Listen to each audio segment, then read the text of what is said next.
Chapitre 2. Se rassembler entre hommes autour de la pornographie. Partager sous pseudonyme ses goûts sexuels sur un forum de discussion, tenir secrètement un blog consacré à son actrice porno préférée, échanger des contenus porno par messagerie privée avec ses partenaires. Sur le web comme ailleurs, on ne parle pas de pornographie n'importe où, n'importe quand et à n'importe qui. Au cours de cette enquête, j'ai rencontré 3 manières de ne pas partager ses fantasmes.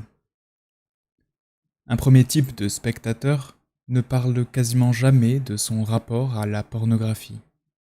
Il s'agit notamment d'hommes hétérosexuels en couple qui dissimulent leurs pratiques pornographiques, en particulier à leurs compagnes, car ils les associent à une sexualité adolescente et immature.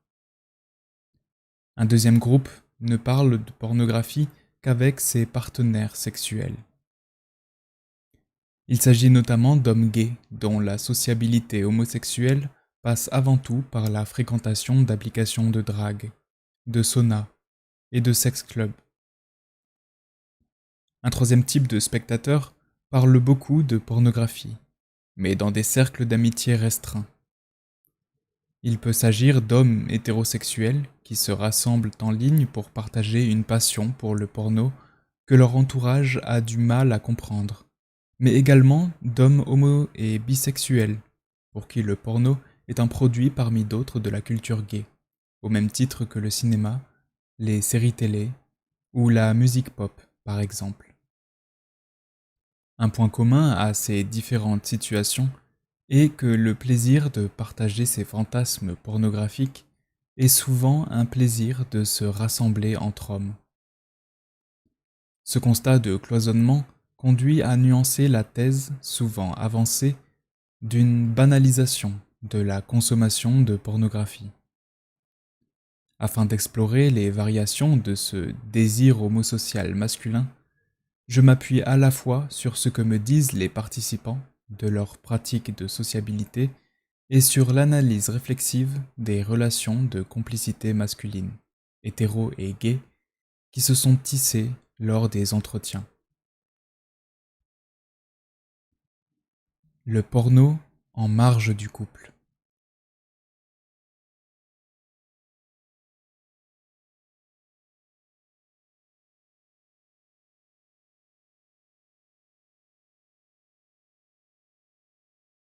J'ai un voisin qui passe de temps en temps chez moi après le boulot. Lui est marié, il a un gamin. Il reste 1 heure à la maison, on fume un joint, on parle de foot. Je lui montre les dernières vidéos porno que j'ai reçues. Parfois, il me dit « Oh putain, elle est belle, je te le prendrai bien. » Alors je lui demande « Je te le mets sur quoi ?» Là, il réfléchit. Non pas sur quoi il va le mettre, parce qu'il sait très bien que je peux lui prêter une clé USB, mais surtout comment il va ne pas se faire gauler.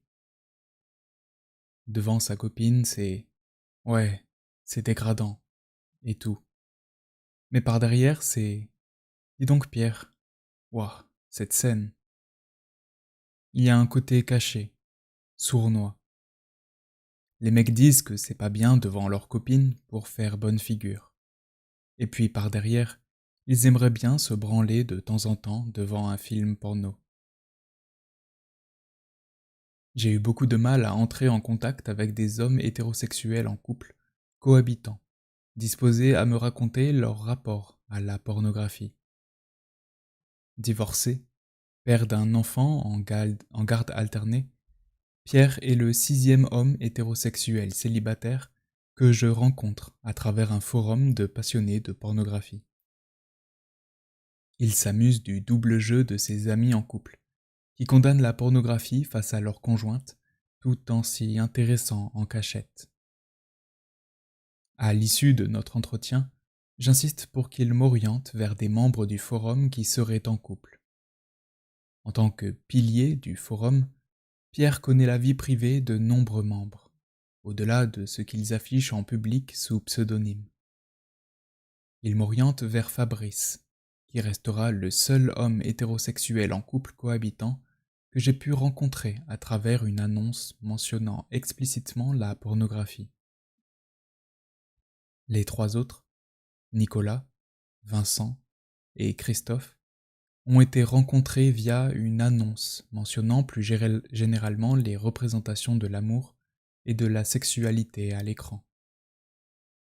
Aucun n'a mentionné le prénom de sa conjointe, ni ne semble l'avoir averti de sa participation à l'enquête. Ces difficultés sont révélatrices du malaise qui entoure la consommation masculine de pornographie dans les couples hétérosexuels, d'autant plus lorsque les conjoints vivent sous le même toit. La pornographie est présentée par ces hommes comme un loisir strictement masculin, qui n'a pas sa place dans la vie de couple. Nicolas alterne les journées de travail au bureau et les journées de travail à domicile. Sa compagne travaille tous les jours en présentiel, avec des horaires de bureau classiques. Les journées de télétravail à domicile sont alors le principal moment de la semaine où Nicolas dispose de suffisamment de temps libre en solitaire pour naviguer sur des sites porno. Le soir et le week-end, Nicolas et sa compagne ont pour habitude d'aller ensemble au cinéma ou de visionner à la maison des séries télévisées telles que Lost, Mad Men ou The Office. De son côté, sa compagne visionne seule ou avec des amis ce que Nicolas dénigre comme étant des séries à la con pour jeunes filles, genre Gossip Girl, Desperate Housewives ou Sex and the City, qui ne l'interpellent pas du tout. À ces activités féminines auxquelles Nicolas ne participe pas et aux activités mixtes que Nicolas pratique en couple, s'oppose alors la pornographie, une activité avant tout solitaire dont il ne parle qu'occasionnellement, avec deux amis d'enfance desquels il est resté proche. Au détour d'une phrase, je comprends que sa compagne n'a en fait connaissance de sa consommation de pornographie que par l'intermédiaire des traces numériques que cette pratique laisse accidentellement sur l'ordinateur conjugal. Un malaise plane alors derrière l'image de couple sans tabou que Nicolas souhaite mettre en avant. J'en ai jamais regardé avec elle. Je connais pas bien sa position. Je pense qu'elle n'a pas envie de s'y confronter. Elle sait que j'en consomme. Enfin, ça fait 3 ans qu'on vit ensemble, donc forcément, elle sait que j'en consomme. Je lui mets pas ça sous le nez, ça ne lui pose aucun problème. Nicolas justifie par la différence des sexes cette division genrée des loisirs. Il estime que les hommes et les femmes ont par nature des centres d'intérêt et des sensibilités différentes, et que tout ne peut pas être partagé au sein du couple. Bertrand mobilise également cet argument pour expliquer l'impossibilité de partager sa passion pour la pornographie avec son ex-compagne, pour laquelle le porno c'était de la bitoche. Dans son expérience, la masturbation pornographique, baiser, et la sexualité conjugale, faire l'amour, sont difficilement compatibles. Nicolas et Bertrand évoquent le malaise de leur conjointe face à leur pratique pornographique, mais ils interrogent peu à peu leur propre incapacité à parler de leurs goûts et fantasmes.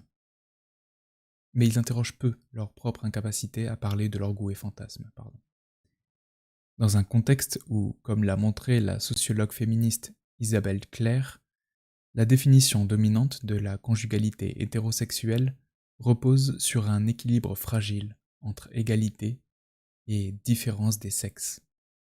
La pornographie est un thème de conversation délicat qui renvoie directement aux différences et inégalités qui séparent et opposent les expériences des femmes et des hommes.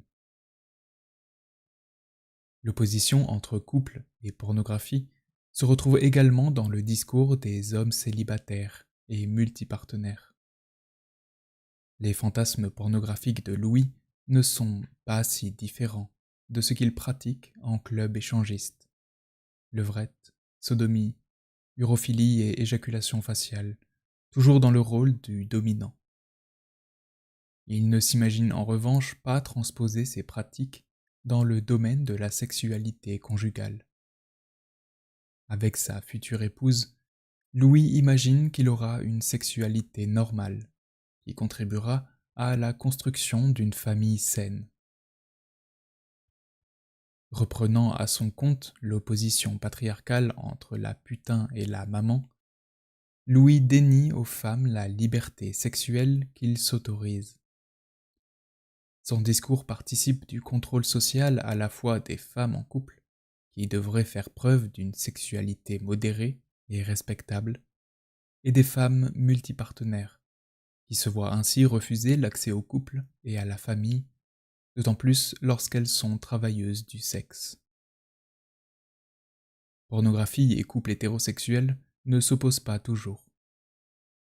Fabrice et sa conjointe, qui ont 3 enfants, visionnent parfois un DVD porno gonzo ensemble pour pimenter leur sexualité. Ce recours à un imaginaire de sexualité hard, pratiqué par des corps musclés et glabres, va de pair avec la pratique du sport et de l'épilation génitale, pour lui, et avec l'achat de lingerie érotique et de talons hauts pour elle, afin d'entretenir le désir conjugal. Fabrice précise toutefois que ce visionnage en couple est exceptionnel, tandis que la masturbation pornographique est une pratique quasi quotidienne, indispensable à son bien-être, son hygiène et son équilibre personnel. La compagne de Fabrice se masturbe moins, et il l'explique par une différence de nature entre sexualité féminine et masculine, sans mentionner les hypothèses d'une socialisation différenciée à la sexualité ou d'une division sexuée du travail domestique. De manière significative, l'entretien avec Fabrice se déroule chez lui, à un moment de la journée où ses enfants sont à l'école et où sa compagne est au bureau. Sa conjointe n'est pas au courant de ma visite. Selon Fabrice, elle n'en comprendrait pas l'intérêt et verrait notre rencontre comme une perte de temps. La pornographie reste ainsi un loisir masculin discret, orienté davantage vers la satisfaction et la restauration du désir individuel que vers la co-construction d'un désir conjugal. L'histoire de Sylvie offre un contrepoint intéressant au discours masculin sur la supposée nature sexuelle différente des femmes. Sylvie a découvert les plaisirs du visionnage de porno hétéro à 18 ans avec son ex-compagnon, alors qu'elle sortait d'une phase très prude, liée à une éducation catholique conservatrice. À l'issue de cette relation, qui l'a débloquée sexuellement, Sylvie commence à se masturber en naviguant sur des sites porno, y compris gays et lesbiens. Elle s'engage en même temps dans une sexualité multipartenaire, d'abord avec des hommes, puis avec des femmes. Elle construit aussi des amitiés avec des hommes gays et bisexuels, avec lesquels elle parle beaucoup de sexualité. C'est aussi avec une femme bisexuelle, une collègue de travail avec qui il entretient une courte relation après son divorce, que Michel découvre les plaisirs de la soumission sexuelle et du sexe anal. Le visionnage de porno gay et bisexuel occupait une place importante dans cette relation. J'avais depuis toujours le fantasme absolu de me faire prendre par une fille. Ma femme avait refusé. J'avais osé lui demander, mais elle m'avait dit « Non, écoute, j'aimerais bien te faire plaisir, mais là, vraiment, ça ne va pas. Je me vois pas assumer ce rôle-là. » Alors que quand j'en ai parlé à cette copine, elle a direct grimpé au rideau. Et c'est vrai que ça a été un bon moment. Un très très bon moment. On n'a pas exactement reproduit ce qu'on voyait à l'écran, mais un peu quand même. Après avoir connu les magazines porno gays au lycée par l'intermédiaire d'un camarade de classe, Tom, une femme lesbienne, découvre à son arrivée sur Paris, au début de sa vingtaine, les pornographies lesbiennes, queer et féministes. Au cours d'événements militants LGBT, elle fait l'expérience du visionnage de porno en public. C'est dans ce contexte où l'intime est fortement politisé qu'elle construit une relation amoureuse avec une femme nord-américaine, plus âgée qu'elle, avec qui elle intègre pour la première fois à sa sexualité conjugale des jouets sexuels et du porno gay. Pour les couples hétérosexuels, le recours à des pornographies féministes peut être une manière de sortir des sentiers battus des scripts sexuels hétéronormés. Christophe, militant anarchiste, a rencontré sa compagne Marion, militante féministe, 3 ans avant notre entretien, dans le cadre d'un groupe politique. Ce cadre de rencontre s'est au départ avéré propice à des échanges sur les stéréotypes de genre et la division sexuée du travail domestique au sein du couple. Au début, on a eu beaucoup de discussions sur le lien entre notre engagement militant et nos pratiques, explique Christophe. La pornographie est l'un des premiers thèmes de conversation qu'ils abordent tandis qu'ils apprennent à se connaître. C'est alors la première fois que Christophe parle de masturbation et de pornographie avec une petite amie. Marion n'est pas elle-même consommatrice de porno, mais elle s'intéresse aux pratiques de Christophe. Ils se mettent à visionner ensemble des films porno féministes que Marion se procure via des amis féministes. Ce visionnage en couple s'accompagne de conversations sur la possibilité d'intégrer la domination féminine et la soumission masculine à leurs pratiques sexuelles. Cette dynamique s'essouffle toutefois au bout de quelques mois, pour déboucher sur un quotidien sexuel que Christophe qualifie de plus classique. Il ressent davantage de besoins sexuels que sa compagne et envisage avant tout la pornographie comme un petit monde à moi, un truc individuel qu'il n'a finalement pas vraiment envie de partager. Dans les couples hétérosexuels, où l'un des deux partenaires est bisexuel, les tensions liées à la pornographie sont révélatrices de la norme hétérosexuelle. Sylvie est en couple avec un homme hétérosexuel qu'elle a tenté d'initier, sans succès, aux vidéos de chevillage, c'est-à-dire la pénétration anale d'un homme par une femme grâce à un god ceinture. Le dégoût homophobe de son conjoint pour cette pratique amène Sylvie à dissocier les pornos en tout genre qu'elle visionne pour se masturber et le porno strictement hétérosexuel qu'elle regarde avec son compagnon pour faire des galipettes. Didier se définit comme gay tout en étant en couple hétérosexuel marié. Il sait que son épouse et son fils aîné visionnent en cachette, comme lui, de la pornographie. Il s'en est rendu compte en consultant l'historique de navigation de l'ordinateur familial. Il préfère quant à lui archiver ses vidéos et photos gays dans le répertoire caché d'un disque dur externe. Alors que sa compagne aimerait qu'ils visionnent de la pornographie hétérosexuelle ensemble, Didier s'y refuse. Il consomme du porno gay tout en cachant ce désir, et son identification en tant que gay à son épouse. Si la masturbation pornographique occupe une place importante dans les expériences privées de la maison, elle reste invisible à l'échelle de la mise en scène de soi face aux autres membres de la famille. Michel, la quarantaine, a fait son coming out bisexuel au moment de son divorce et après 15 ans de mariage avec une femme. Il a commencé à visionner des films pornographiques gays parallèlement à ses premières expériences homosexuelles, autour de la vingtaine. Au cours de sa vie maritale, il a continué à en visionner occasionnellement, malgré la forte réprobation de sa femme qui assimilait, selon lui, son intérêt pour les représentations de l'homosexualité masculine, des pornos aux séries télévisées comme Queer as Folk, à une déviance et à une perversion qu'elle comptait soigner et redresser.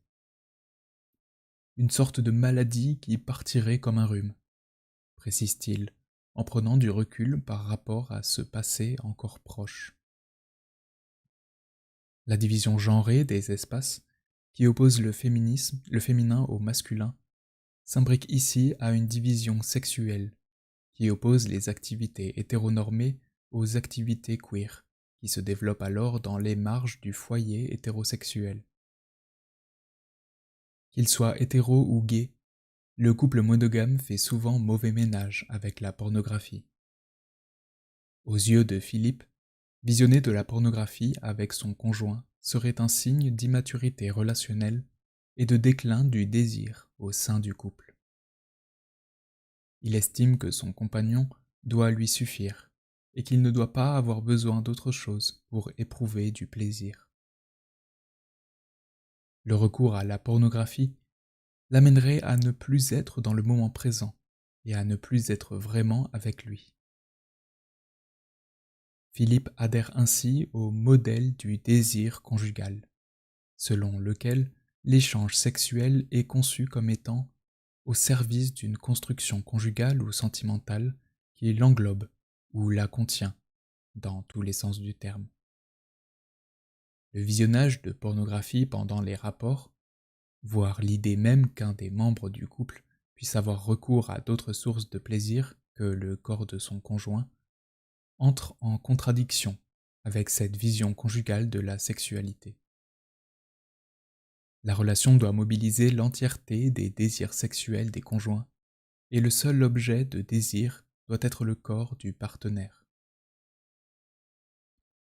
L'intrusion des fantasmes pornographiques viendrait perturber cette harmonie conjugale et engendrerait un risque de discontinuité dans la relation.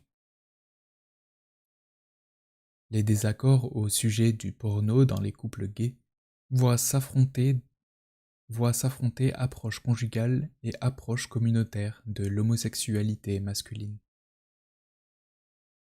À la cinquantaine, Bernard, médecin, s'installe pour la première fois en couple monogame cohabitant, après plusieurs relations en couple non monogames. Il enregistre et visionne, pas en cachette, mais discrètement, des films porno, car cette pratique suscite de la jalousie et de la méfiance de la part de son compagnon. Alors qu'il est passionné par l'histoire du porno gay, Bernard doit aussi éviter le sujet lors des conversations avec les amis de son conjoint, lequel estime que les préférences sexuelles de chacun devraient rester un sujet privé. D'une manière similaire, Gaëtan change de mode de vie en s'installant en couple monogame cohabitant. Quelques mois après avoir appris sa séropositivité au VIH.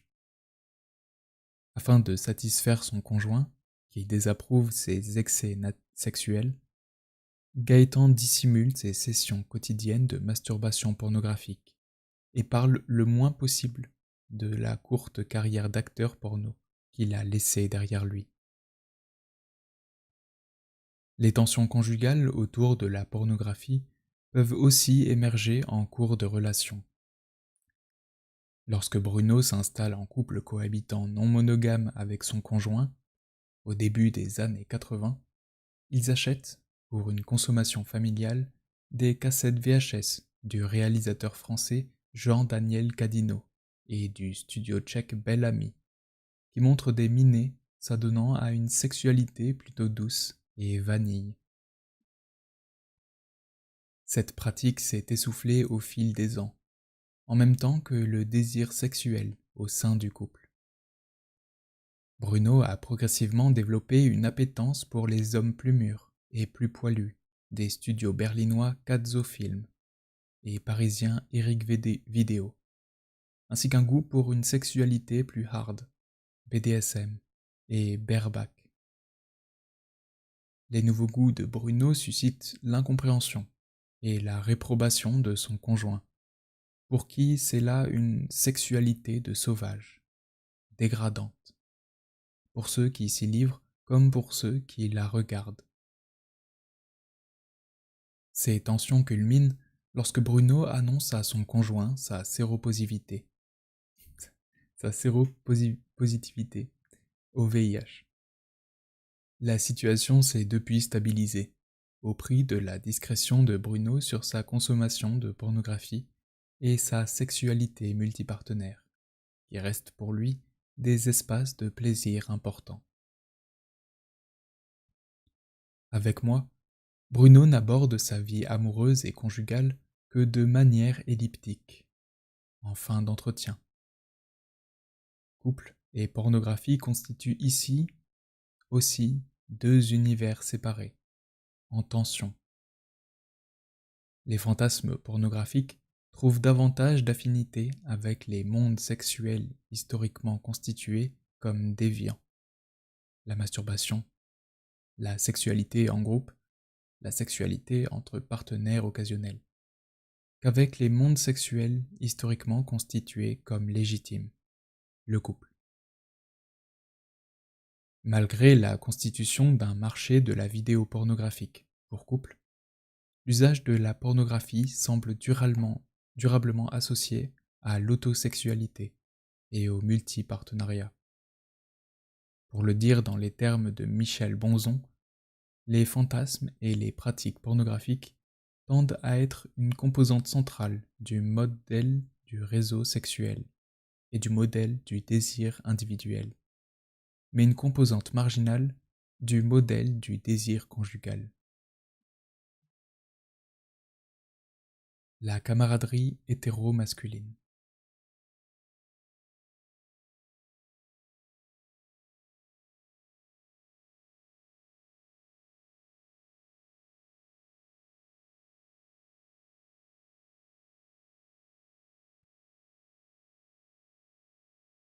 J'ai un groupe de potes d'enfance avec qui on part en week-end une fois par an.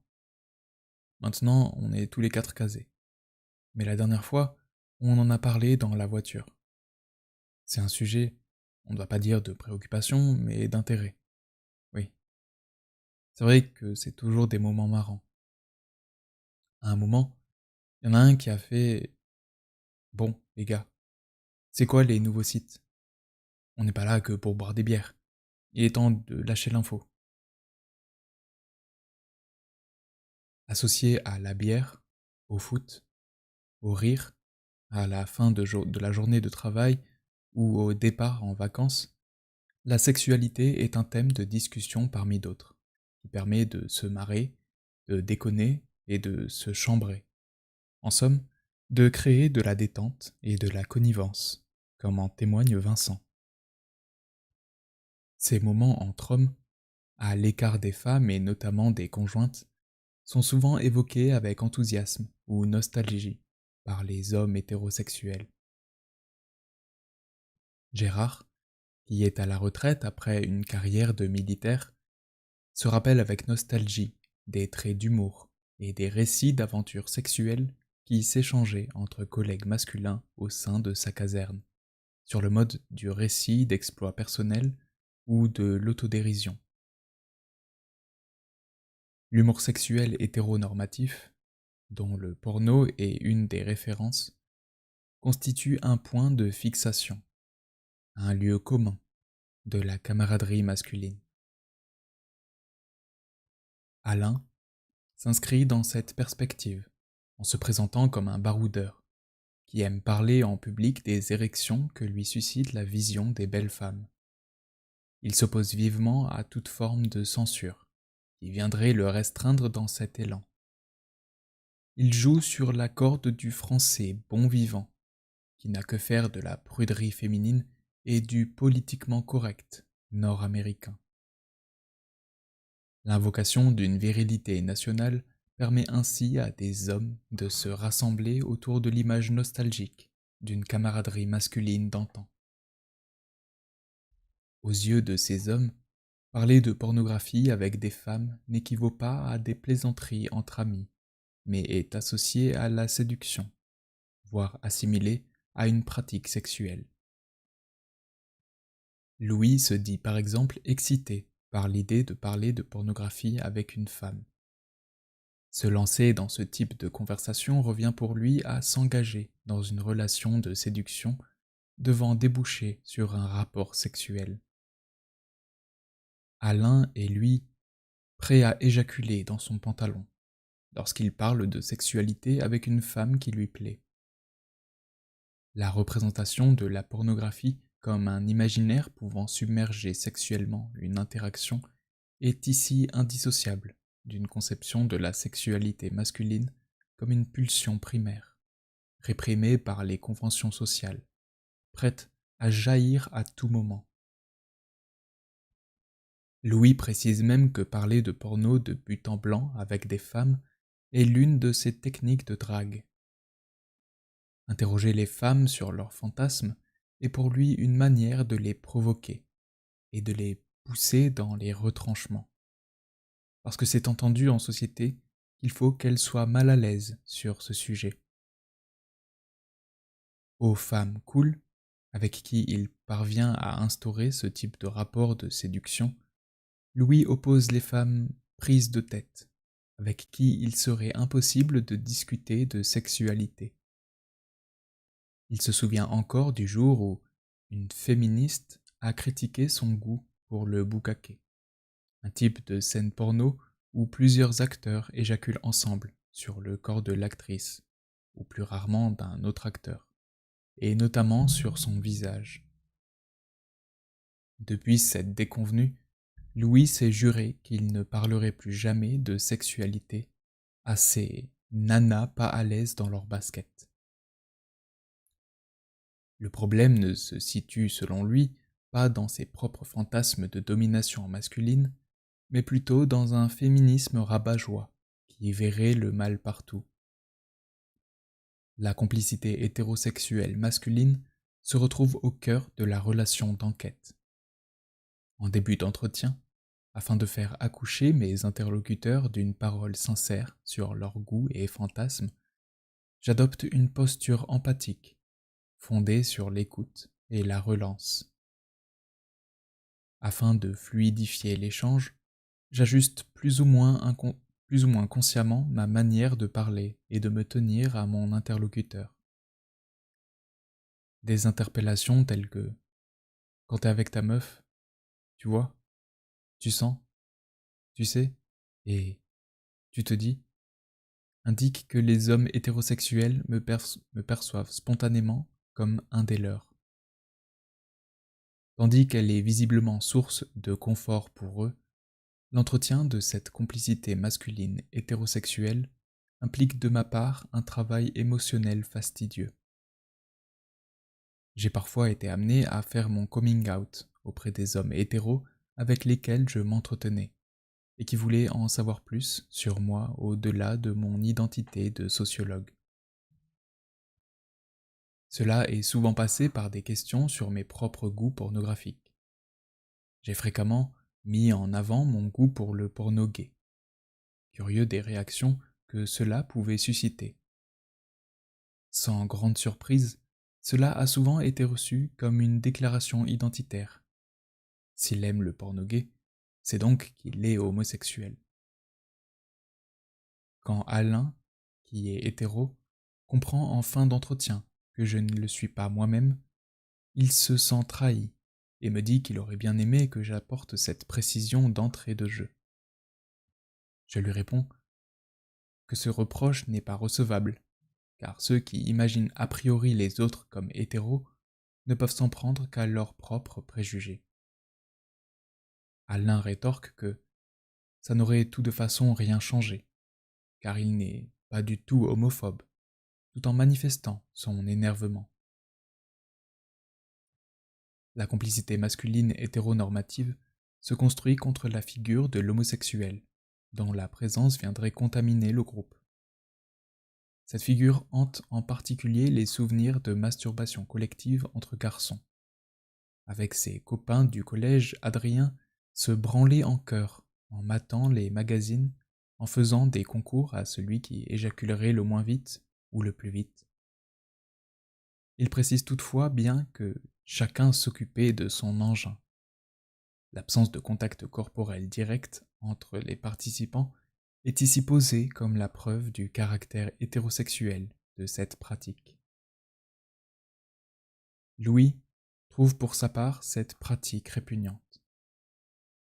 Il ne s'est jamais livré à ces jeux car il n'est ni homosexuel ni frustré.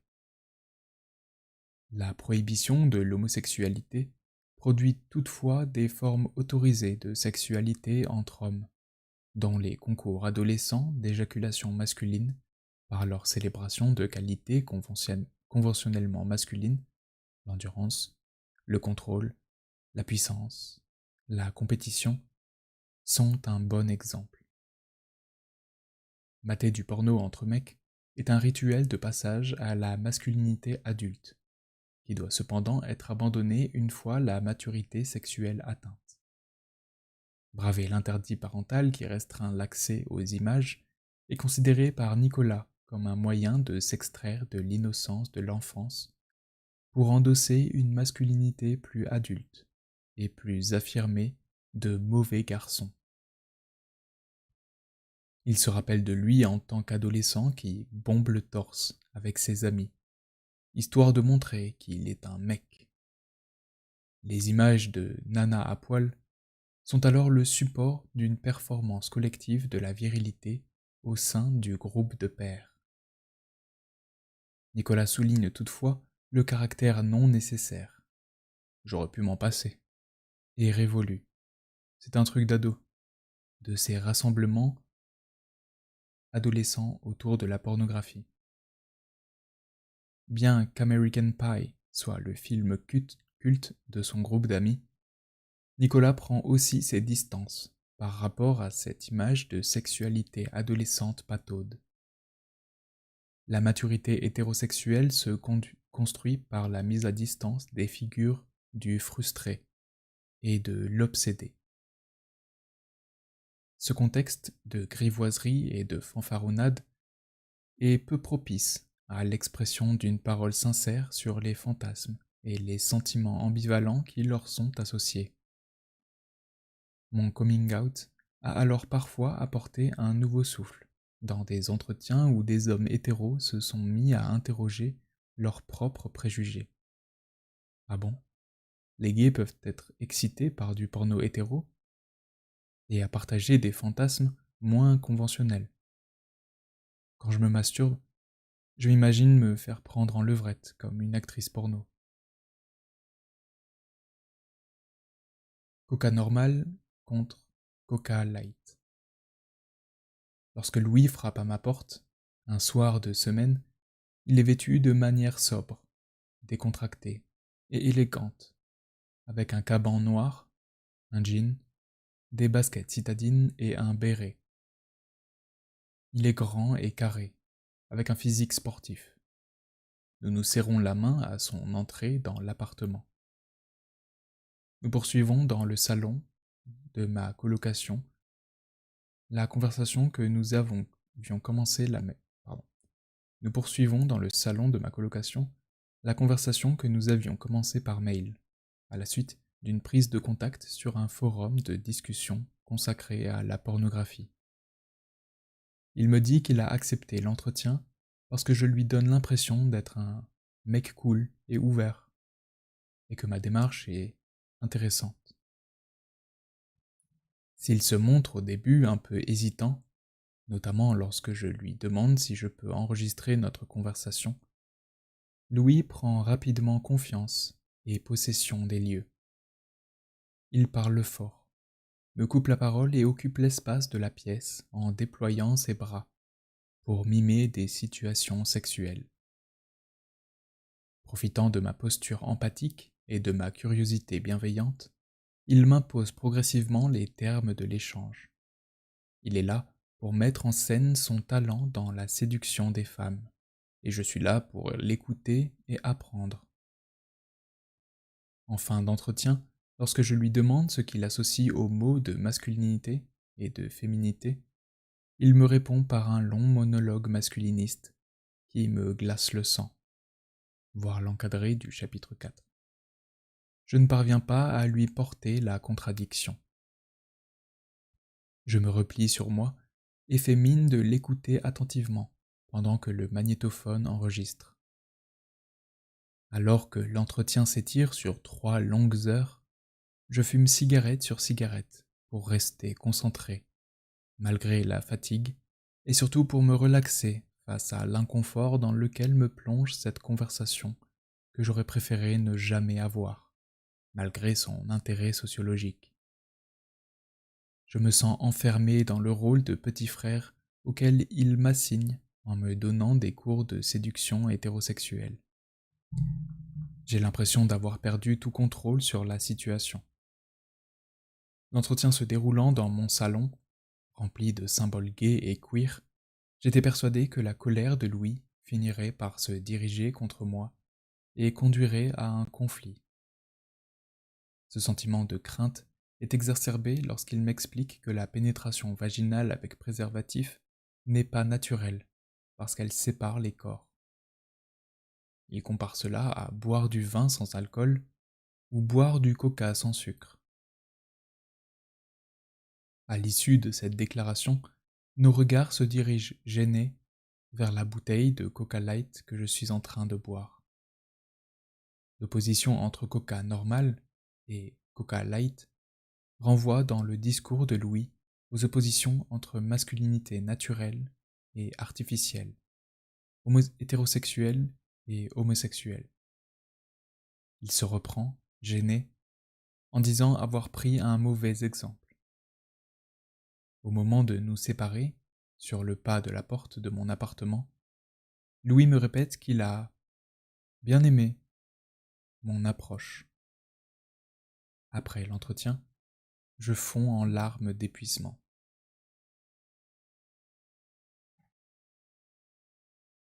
Un forum de passionnés de porno hétéro.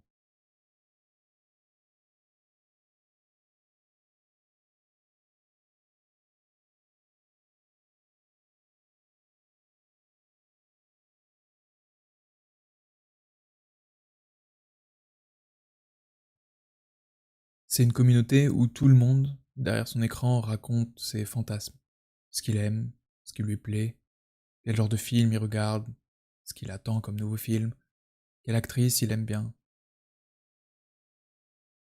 Pendant 6 ans, une centaine d'hommes hétéros, parmi lesquels Fabrice, cité ci-dessus, s'est rassemblé sur un forum pour échanger des informations, des conseils et des opinions concernant l'histoire et l'actualité du porno. La majorité des fils de conversation traitent d'actrices vedettes nord-américaines et françaises. Chaque participant apporte sa contribution sous forme d'anecdotes, de photographies et de liens hypertextes vers des vidéos en streaming. Parfois, les conversations sont plus sérieuses et traitent d'enjeux politiques, tels que les critiques féministes du porno ou les stéréotypes négatifs envers les fans de porno. Gros porc, bande mou, pervers, pédophile, violeur, etc. Des fils traitent aussi des techniques masturbatoires et des jouets sexuels permettant de stimuler le pénis. Le ton est souvent familier et taquin. Les usagers peuvent créer un profil personnel composé d'un pseudonyme et d'un visuel. Ils choisissent souvent la photo de leur actrice porno fétiche. Les forumers que j'ai rencontrés séparent strictement cette identité numérique des profils qu'ils utilisent sur les autres réseaux sociaux numériques.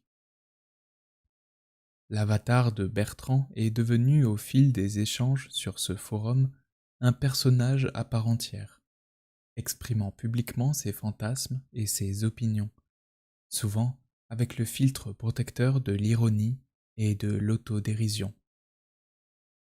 Internet, ça a un côté où tu te sens libre, affirme-t-il. L'enthousiasme partagé via le forum contraste avec l'incompréhension de l'entourage amical et familial envers cette passion. L'éthique du non-jugement est la principale valeur mise en avant par les piliers du forum. Lorsqu'il est arrivé sur le forum à l'âge de 24 ans, sans avoir encore eu de rapport sexuel, Sylvain a par exemple été soulagé que son témoignage sur son expérience de virginité tardive soit accueilli avec encouragement et bienveillance. Pierre insiste quant à lui sur le fait que tous les goûts et les fantasmes impliquant des adultes consentants sont les bienvenus sur le forum. Avec les copains du forum, on est complètement libre là-dessus. Y a pas de tabou. Par exemple, moi, j'aime bien quand les nanas se pissent dessus. Je trouve ça super excitant. Si j'aime ça, mais que toi, c'est pas ton truc, c'est pas un souci. On se juge pas. C'est important ce respect parce que, même si on est entre mecs et tout, eh ben, ça reste quand même intime, le fait de regarder un film porno. Le forum offre par ailleurs un service de messagerie privée, à travers lesquels les participants s'échangent leurs coordonnées et se rencontrent hors ligne. Sylvain se connecte sur le forum au moins une fois par semaine, pour parler de porno, mais aussi afin d'échanger des nouvelles avec les forumers avec lesquels il a noué une relation d'amitié. Les apéritifs et dîners, organisés par Pierre, constituent un espace au sein duquel ceux qui sont à ses yeux les meilleurs forumers se retrouvent dans un cadre amical, moins pour parler de pornographie que pour se raconter nos vies. Au sein de cette sociabilité hétérosexuelle masculine, le rapport aux actrices passe au second plan, et c'est le travail de stylisation de soi face à un groupe de pairs, ainsi que l'entretien de relations amicales qui en viennent à primer. Un esprit de communauté se forme au fil de ces échanges en ligne et hors ligne.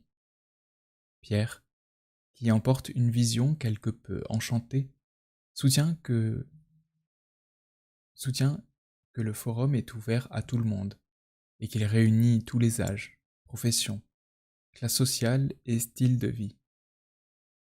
Dans la pratique, les membres actifs du forum sont essentiellement des hommes hétérosexuels de classe moyenne. Pierre n'est en mesure de ne citer qu'un homme gay et une femme hétérosexuelle qui participent actuellement au forum, sur plusieurs centaines d'inscrits et plusieurs dizaines de membres actifs. La critique des stéréotypes négatifs visant les consommateurs de pornographie est parfois un prétexte à l'absence d'introspection critique. La question des violences sexuelles est par exemple très peu traitée dans les fils de discussion du forum. Chapitre 4. Plus généralement, la norme hétérosexuelle masculine reste peu interrogée. Quand j'explique à Bertrand que mon enquête porte sur les hommes, mais que je fais en complément des entretiens avec des femmes, il me répond, interloqué. Mais les femmes, c'est des actrices ou... Se démarquant d'une attitude qu'il juge contraire à l'esprit universaliste du forum, dont la vocation serait de réunir tous les passionnés de pornographie, au-delà des différences, Pierre met un point d'honneur à préciser qu'il n'a jamais tenté de séduire les forumeuses. Il relie ce refus personnel à un principe plus large, selon lequel le forum n'est pas un lieu de drague et doit rester un espace d'échange, consacré au partage d'une passion commune. Ce cloisonnement entre espace mixte dédié à la rencontre amoureuse et espace masculin dédié au partage de pornographie est spécifiquement hétérosexuel. Dans les mots de Pierre, quand j'organisais des dîners à Paris, on trouvait toujours des hébergements chez les uns et les autres. Il n'y avait pas de drague. Les nanas, quand elles sentent la drague, elles ne viennent pas. Elles sont pas là pour ça. Elles sont là pour parler du X. Alors, t'as eu des petites nanas qui passaient pour allumer. Mais ça, tu le sentais tout de suite, et tu laissais passer.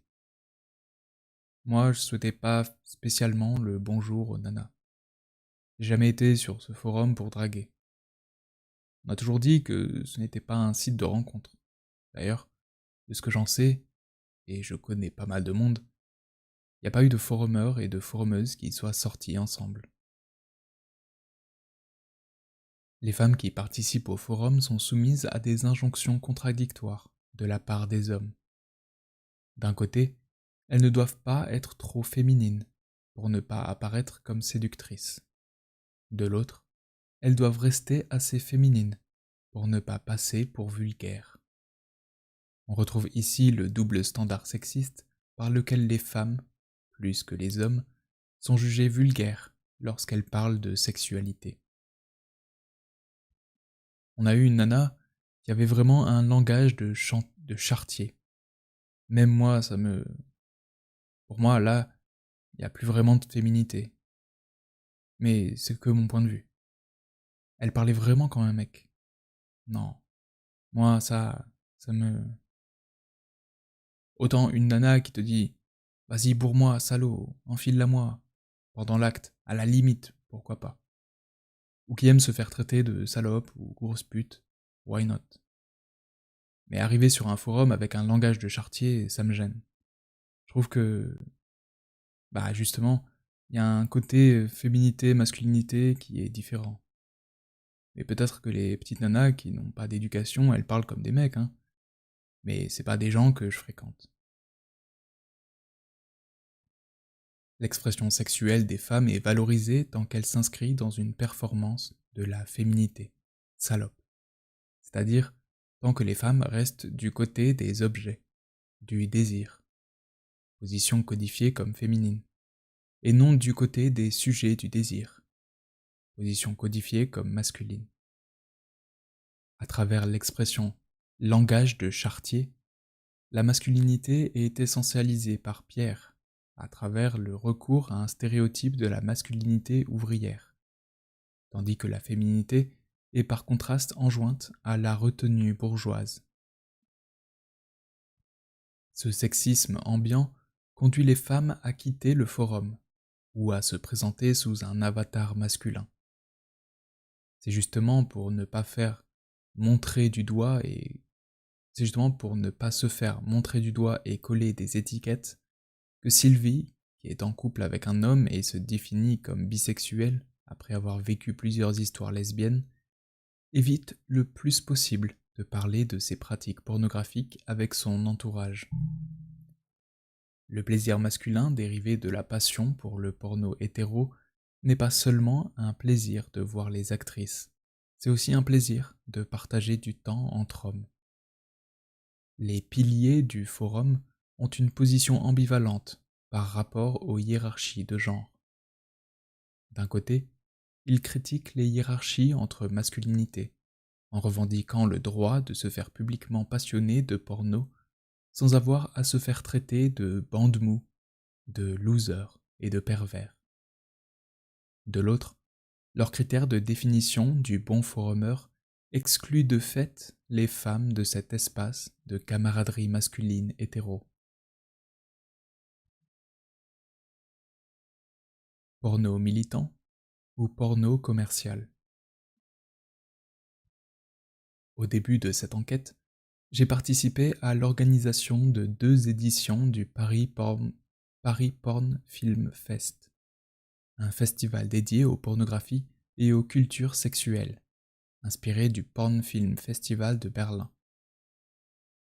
J'y ai pris l'habitude de visionner du porno en public dans un contexte non sexuel et d'en discuter dans un cadre militant. Cette pratique m'a permis de dédramatiser mon rapport à des fantasmes dérangeants, à élaborer un langage plus précis et nuancé pour parler de mes goûts et de mes dégoûts, et à développer une curiosité pour des sexualités que je découvrais alors à peine. Ces projections débats sont de plus en plus courantes dans les festivals de cinéma et les rassemblements politiques LGBTIQ+. Giovanna, une étudiante de 24 ans, se souvient de l'ambiance joviale et bienveillante de sa première projection débat porno en non-mixité lesbienne aux universités d'été euro-méditerranéennes des homosexualités. Wayne, un homme trans pansexuel, se rappelle quant à lui des conversations et des rencontres à l'occasion des séances porno du Festival de films gays et lesbiens de Paris. Ces expériences de visionnage en public permettent d'intégrer davantage le porno à la sociabilité amicale ordinaire, à base d'échanges, de conseils et de coups de cœur. Un clivage tend toutefois à s'instaurer entre le porno militant, dont on parle en public, et le porno commercial, que l'on regarde en privé pour se masturber. La première partie de mon entretien avec Stéphane, militant bisexuel, se déroule dans la bibliothèque située à l'étage du centre LGBT de la rue Beaubourg à Paris. Un peu plus loin dans la pièce, deux militantes classent des documents. Stéphane parle, en tant que bisexuel politisé, de l'importance de la représentation publique de sexualité alternative pour les personnes non hétérosexuelles. Après la fermeture nocturne du centre, nous poursuivons la conversation à la table d'un café. Le ton devient plus intime. Stéphane me confie alors qu'il visionne surtout du porno hétéro pour se masturber. Cette tension entre posture militante publique et pratique pornographique privée est également à l'œuvre dans les espaces féministes. Dans les groupes militants gays des années 90 et 2000, avant l'arrivée de la PrEP et des campagnes sur la charge virale indétectable, il était très difficile de parler publiquement de ces fantasmes de sperme et de pénétration sans préservatif, notamment pour les personnes séropositives au VIH. Au cours de ces années, la diffusion croissante de la pornographie bareback, couplée à la condamnation morale de ses consommateurs, a entraîné une fragmentation des subjectivités érotiques gays. La centralité culturelle des fantasmes d'échange de fluides et de sexe anal sans préservatif, associée à la stigmatisation des barebackers, a en effet conduit à une mise sous silence de ces fantasmes. Les espaces publics militants tendent ainsi à recréer leurs propres normes du bon spectateur de porno, ce qui engendre de nouvelles formes d'exclusion. Au cours des années 2000, le discret forum de discussion du site de rencontre Bareback Zone a alors constitué l'un des rares cadres d'écoute bienveillante, avec la protection de pseudonymes pour les hommes gays ayant des désirs de sperme et de sexe cru. La politisation de l'intime, lorsqu'elle est portée par des idéaux de pureté militante, conduit à la reproduction de l'opposition entre le public et le privé, le dicible et l'indicible.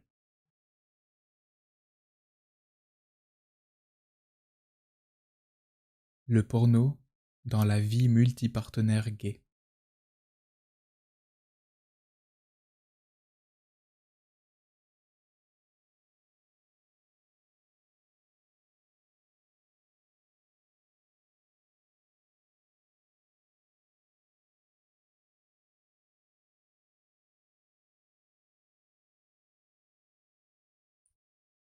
La production, le partage et le visionnage d'images homoérotiques tiennent historiquement une place importante dans la formation des sociabilités homosexuelles masculines. Dès la fin du XIXe siècle, la prise, la collection et l'échange de photos participent à l'entretien de réseaux sexuels et à l'élaboration d'imaginaires homoérotiques. Avec la généralisation des usages des technologies numériques, la photo et la vidéo médiatisent désormais autant la rencontre de partenaires que les définitions de soi. À la différence des espaces hétéronormés, où la pornographie et la rencontre doivent former deux espaces séparés, masturbation et drague s'entremêlent plus facilement en contexte multipartenaire, gay. La pornographie est ici indissociable indissociablement un moyen de se faire plaisir, de revenir sur son propre désir, de faciliter le contact sexuel, de rencontrer des hommes, de se sentir séduisant ou encore avoir l'impression de participer à une vie gaie branchée. L'affichage et la projection d'images porno permettent de sexualiser des environnements et de faciliter le rapprochement des corps. Les photos et vidéos sexuellement explicites contribuent, parmi d'autres éléments, à l'ambiance des sex shops, sex clubs et saunas gays. Au même titre que la musique et les psychotropes, la pornographie est l'un des médiateurs de l'expérience sexuelle de ces lieux. Dans le souvenir que Bruno garde de sa découverte, à l'âge de 18 ans, du Dragon, cinéma porno homo parisien culte des années 70, le visionnage des films est avant tout un prélude à l'interaction sexuelle. À l'époque, les seuls endroits où j'avais des occasions d'aller voir des garçons, c'était une ou deux salles de cinéma, dont celle de la rue du Dragon, où on passait des films homo. Il y avait des endroits un peu à l'écart pour ceux qui n'étaient pas trop concentrés sur le film. Je restais peut-être une demi-heure, une heure à regarder le film. Et puis ma préoccupation, c'était de draguer, de repartir avec quelqu'un. Le porno est un facilitateur du contact sexuel entre hommes. Le plaisir de voir et d'entendre du porno se cumule avec le plaisir dégagé par les autres corps en présence. La pornographie est donc avant tout un spectacle participatif, où le public est le protagoniste. À l'époque où Gaëtan fréquentait les salles de projection de porno que proposent certains des sex shops de la rue Saint-Denis à Paris, c'était de voir les réactions des mecs face au film qui l'excitaient, de les voir mater, s'exciter, se branler. Le film n'était pas sur l'écran mais était dans la salle en fait. Le spectacle pornographique coexiste avec et se cumule au plaisir mis en scène par les autres spectateurs, qu'il s'agisse de simples gémissements ou de pratiques de masturbation et de fellation. Les images sexuelles projetées sur l'écran ne sont qu'une des nombreuses formes de mise en scène homoérotique du plaisir sexuel masculin dans la salle de projection. Les films porno diffusés dans les établissements sexuels ne sont d'ailleurs pas toujours appréciés. La majorité des participants à l'enquête qui les fréquentent ont une préférence pour le porno bareback, dont la diffusion est interdite par la charte du Syndicat national des entreprises gays. Les films diffusés sont souvent décrits comme aseptisés, basiques et pas excitants. Selon Marc, qui fréquente régulièrement le Yanko, place de Clichy, même dans les établissements qui disposent de cabines de visionnage individuelles, les films deviennent vite secondaires. Le principe c'est, tu rentres, t'as un choix, tu choisis un film, tu envoies 5 minutes, et puis les cabines sont dans une salle à part, dans une sorte de déambulatoire. Donc tu rencontres autant en fait, finalement que dans une backroom ou dans un sauna, c'est pareil. Sauf que là, tu commences par voir un film. Une fois que le film est terminé, tu peux rester et faire tes affaires dans la cabine tant qu'elle n'a pas été affectée par un autre client. Pour moi, c'était avant tout un lieu de rencontre. Le porno gay joue aussi ce rôle de facilitateur dans le visionnage domestique à deux ou à plusieurs.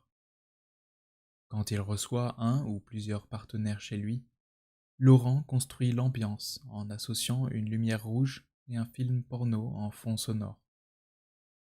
Jean-Claude parle lui de cette pratique comme d'un piment qui vient intensifier l'excitation sexuelle entre partenaires.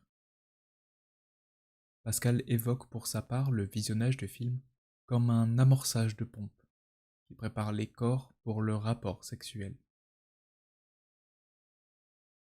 Le lancement de commerces sexuels communautaires gays, à partir des années 70, n'a pas rendu caduque l'investissement homoérotique du visionnage de porno hétéro entre hommes qui prévalait dans les maisons closes, les clubs masculins, les cinémas X et les sex shops. La masturbation entre hommes dans les pensionnats, les casernes, les vestiaires, les fraternités et autres institutions homosociales masculines est un trope classique du porno gay, qui perdure jusque dans les productions les plus récentes. Laurent découvre sa sexualité gay à Toulouse, dans la fin des années 1980, en fréquentant des sex shops équipés de cabines de visionnage, reliées par des glory holes. Lorsqu'il arrive à Paris dans les années 90, il fréquente à la fois les établissements gays du Marais et les sex shops et saunas hétéros de Pigalle. Laurent y recherche la présence sexuelle d'hommes hétéros, à la fois stimulés par la vidéo pornographique et frustrés par la rareté des femmes. Mon grand fantasme, c'est d'être à la place de Jean-Noël René Clair et de sélectionner des hétéros qui sortent de la caserne de pompiers d'en face pour les faire se branler devant moi. Maintenant, je vais beaucoup dans les saunas hétéros, où il y a de la vidéo, dans les grandes salles. Tout en haut du Sexodrome à Pigalle, t'as un sauna où il y a plein d'hétéros. Le vendredi soir, le samedi soir, en semaine. Ils viennent pour niquer des nanas qui viennent avec leur mari. Sauf que, quand au bout de 2 ou 3 heures d'excitation, d'attente, et que la nana arrive pas, eh ben, se faire sucer ou niquer par un mec, ça lui fait du bien. Donc t'as une grande salle avec des matelas, et dans cette salle, les mecs peuvent se branler. Les espaces numériques offrent de nouvelles opportunités pour faire du sexe entre hommes hétéros. Laurent raconte- rencontre régulièrement des hommes soi-disant hétéros avec lesquels c'est toujours le même scénario qui se met en place. Ils se contactent via Grindr, se donnent rendez-vous chez l'un ou chez l'autre, visionnent ensemble des vidéos porno et se masturbent à proximité l'un de l'autre sans se toucher. Un peu comme dans la scène du clan, où ils matent du porno entre potes dans le salon avec des bières, en faisant tourner un joint, précise Laurent. Si son intérêt se dirige davantage vers ce qui se passe devant l'écran que ce qui se passe sur l'écran, il ne l'a jamais explicité auprès de ses partenaires occasionnels dont il ne sait que très peu de choses et avec qui il n'échange que très peu de mots. La masculinité hétéro, fétiche érotique de Laurent, est ici signifiée à travers les pénis en érection, le silence et l'inaccessibilité des corps. Dans ce script sexuel, c'est un autre type de frustration, celle de ne pas pouvoir toucher le corps de son partenaire qui est le moteur du désir de Laurent. Il y a ce mec que je vois régulièrement, 1 à 2 fois par mois, à Pigalle. Il est hétéro, soi-disant. Et on se branle, sans se toucher. On se branle devant un porno.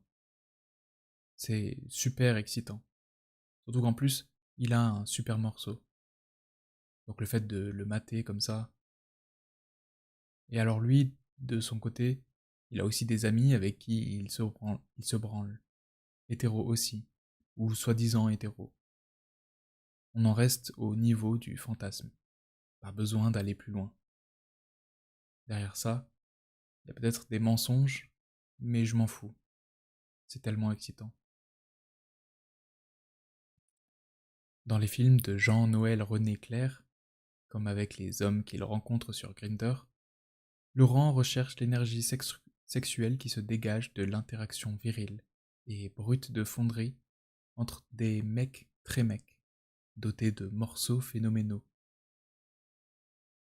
À la croisée de ses fantasmes pornographiques et de ses pratiques de drague, Laurent développe des savoir-faire sophistiqués en matière de mise en scène de la virilité. En contexte gay, la masculinité hétéro devient un ensemble de gestes, d'attitudes, de vêtements et d'accessoires que l'on peut décomposer et réassembler à des fins érotiques. La photo et la vidéo porno amateur opèrent comme des supports de présentation publique de soi dans les réseaux sexuels gays.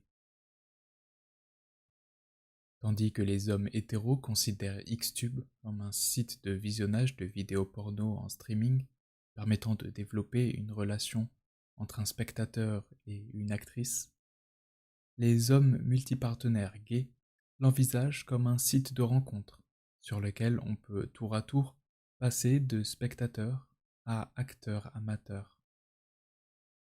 C'est par exemple l'expérience de Gaëtan, qui va sur Xtube à la fois pour visionner du porno hétéro lorsqu'il veut se masturber et pour visionner du porno gay amateur parisien lorsqu'il cherche des partenaires sexuels. Gaëtan a lui-même un profil personnel très renseigné sur ce site, avec des photos issues des 5 tournages porno professionnels auxquels il a participé, ainsi que des vidéos amateurs tournées avec des hommes rencontrés sur ce site. Ce qui est bien avec Xtube, c'est le porno amateur. Chaque vidéo est associée au profil du mec qui l'a posté. Sur ce profil, t'as une petite présentation du mec, un peu comme sur un site de rencontre. Si les vidéos du mec te plaisent, tu peux le contacter et revivre la scène qui t'a fait fantasmer avec lui. Du coup, quand tu mates sa vidéo, tu sens que le fantasme peut vraiment devenir réalité. C'est pas comme quand tu regardes un film d'une boîte de prod américaine hétéro où là, t'as aucun espoir de remplacer la blonde au gros sein. Mais quand c'est un petit mec à Paris qui se fait filmer en train de se faire baiser ou de baiser un mec, là tu sais que tu peux lui dire «Salut, j'aimerais...» Tu sais que ça peut arriver. Le visionnage et la production de vidéos porno amateurs sont partie prenante de la participation au réseau sexuel gay. Dans ce contexte, l'activité pornographique devient une composante ordinaire de la sociabilité, génératrice de capital social, mais également créatrice de liens d'interdépendance. Les hommes que Gaëtan croise sur Xtube et Grindr sont pour partie les mêmes qu'il fréquente dans les bars et les clubs de gym gay où il a ses habitudes. S'il est désormais monogame à la demande de son conjoint, Gaëtan continue à prendre soin de son apparence et à se connecter régulièrement à des sites pour se tenir au courant des nouveautés. Les productions porno amateurs prennent des significations différentes en fonction des espaces et des temporalités où elles sont prises et où elles sont vues. Sur les sites de rencontres, Jean-Claude met en avant des photos de soumis hard afin d'exciter les mecs qui sont susceptibles de venir le niquer. Lors de l'acte sexuel, à deux ou à plusieurs, un film pornographique est projeté sur son téléviseur. Jean-Claude aime aussi se faire photographier dans le feu de l'action. Cela intensifie le plaisir et lui permet d'alimenter sa collection de photos. Après avoir reçu les fichiers photos de ses partenaires, il les sélectionne, les retravaille, cadrage, lumière et contraste, et les publie en ligne sur ses profils des sites de rencontres Gay Romeo, Bareback Zone, Make.com et Cam4Cam. Au cours des jours suivants, ces photos font l'objet de commentaires publics et de messages privés, souvent flatteurs. Ces photos lui permettent à la fois de séduire de nouveaux partenaires et d'être reconnu comme un homme gay séduisant.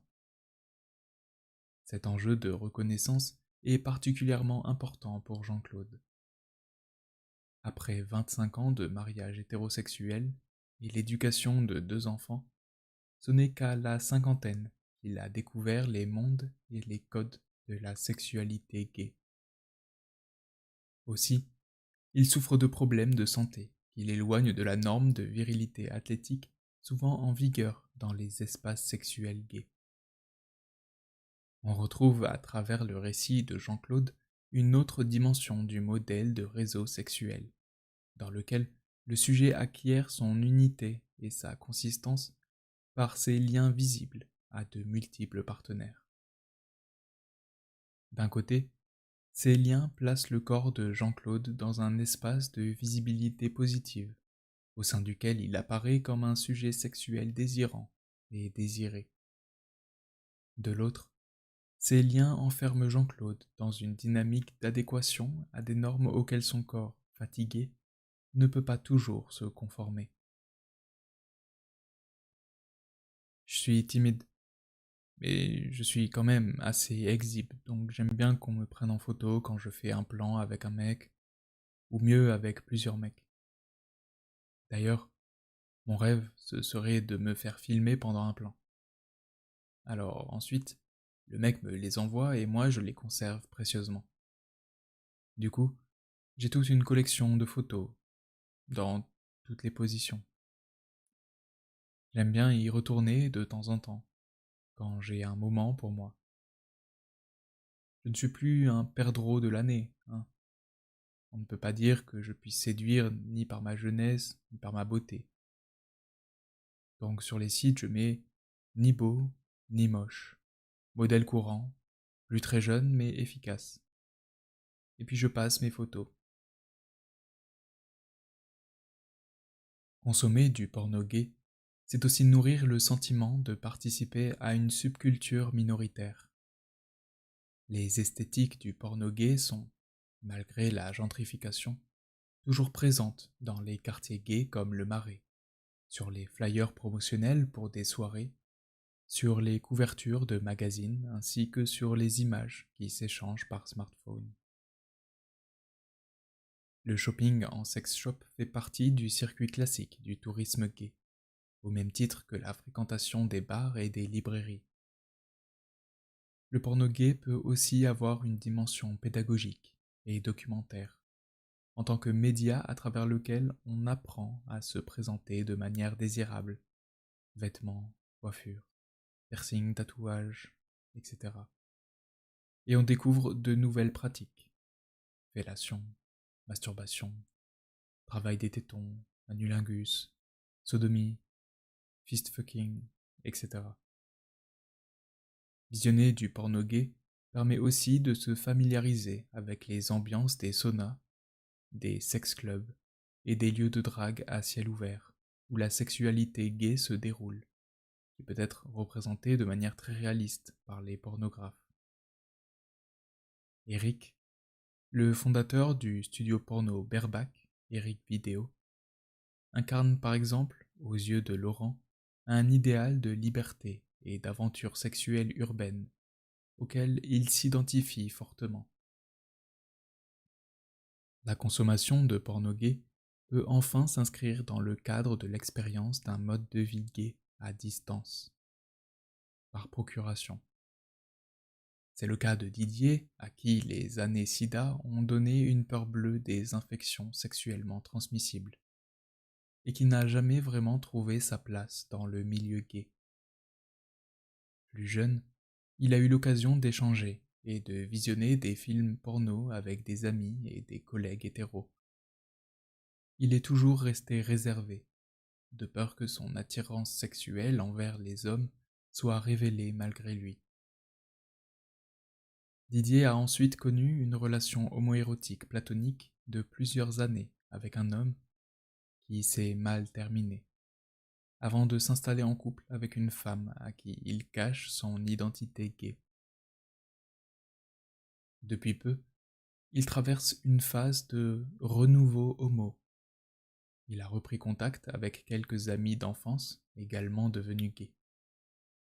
Il passe aussi beaucoup de temps sur les sites de rencontres, tout en se disant qu'il est trop tard et qu'il ne connaîtra jamais vraiment la vie gay. Il s'offre de temps en temps des relations sexuelles tarifées avec des escort boys plus jeunes que lui. Lorsqu'il visionne du porno gay, Didier aime s'imaginer dans la peau des acteurs. Cette formule ne désigne pas ici seulement une quête de plaisir, ressentir l'excitation des acteurs, mais aussi une forme d'identification, à travers laquelle il fait l'expérience d'un mode de vie gay par procuration. C'est toujours des situations que moi j'aurais aimé vivre, qui me plaisent, et j'aurais aimé être dans la peau des acteurs, au sens d'être dans leur physique aussi. Oui, c'est vrai. Je pense qu'il y a aussi de ça. On s'identifie au physique des acteurs. On s'identifie aussi à leurs pratiques. À travers le porno, on s'imagine à la place des acteurs. Ça correspond à des scènes que j'aurais bien voulu vivre quand j'étais jeune. Enfin, remarque, ça peut peut-être encore m'arriver maintenant. Mais faut pas rêver. Y a que dans les films que ça arrive ce genre de choses. Par contraste avec les hommes gays multipartenaires, les hommes hétérosexuels monogames tendent à vivre les fantasmes masturbatoires et les relations sexuelles comme deux mondes séparés.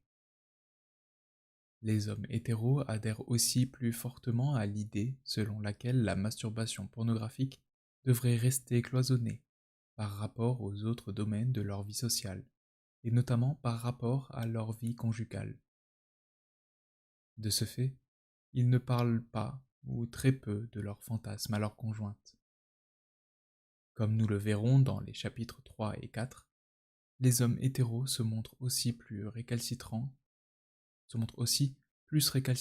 que les hommes gays à discuter de ce qu'ils ont appris et compris de la virilité en regardant du porno.